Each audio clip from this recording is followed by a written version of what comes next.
It's interesting, if you ever try to make small talk with someone or you say, "What do you do?"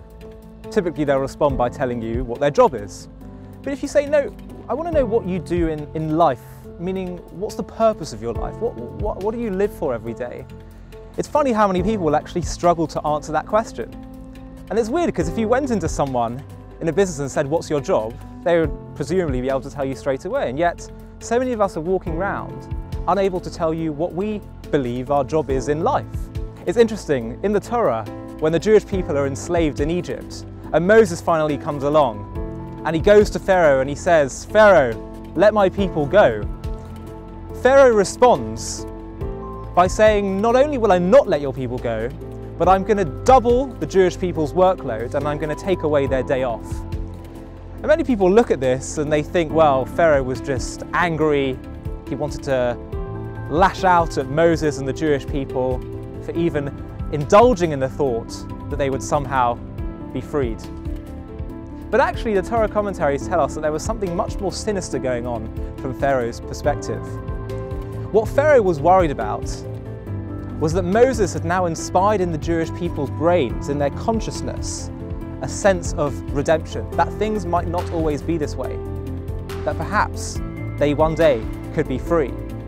And that would start to inspire in them a sense of redemption, maybe even rebellion.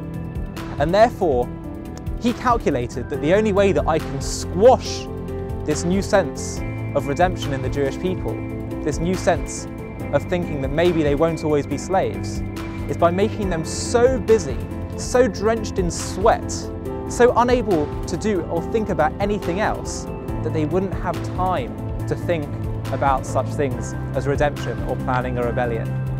Pharaoh's plan was, I'm going to make them so busy they have no time to think about anything else.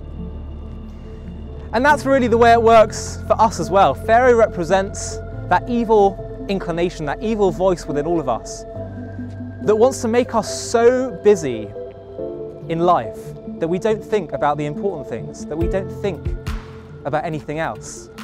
That's the tactic of that evil voice within all of our heads, where we're just so busy with the day-to-day of life that we don't actually step back and think, what's the purpose of my life? And if you want to start to figure out what the purpose is in your life, or what you really want to be living for, simply ask yourself, what do you want them to be saying at your funeral? I can guarantee you they will not be saying, "He had such a nice Rolex," or "She was so beautiful," or "He was so popular," or "so wealthy." What they'll be saying are the things that we all know to be really important.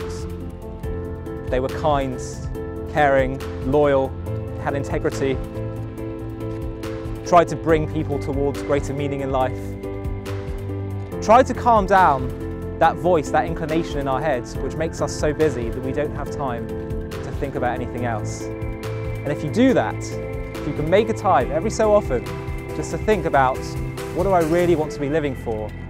Then if you do that, you can be guaranteed that you'll live a life of meaning, fulfillment, and ultimately one that is true to who you really want to be.